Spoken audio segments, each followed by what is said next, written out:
ನಿನ್ನ ಕವಿತೆ ಎಂಥ ಕವಿತೆ, ರಸಿಕರಾಡು ನುಡಿಗಳಂತೆ.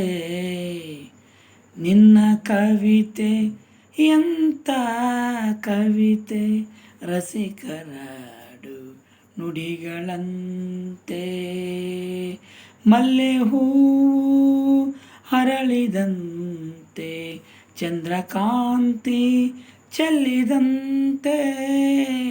ಮಲ್ಲೆ ಹೂವು ಅರಳಿದಂತೆ, ಚಂದ್ರಕಾಂತಿ ಚೆಲ್ಲಿದಂತೆ.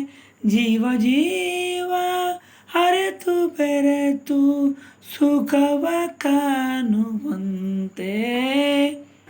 ಯಾವ ಕವಿಯು ಬರೆಯಲಾರ ಒಲವಿನಿಂದ, ಕಣ್ಣೋಟದಿಂದ. ಹೃದಯದಲ್ಲಿ ನೀ ಬರೆದ ಈ ಪ್ರೇಮ ಗೀತೆಯ ಯಾವ ಕವಿಯು ಬರೆಯಲಾರ.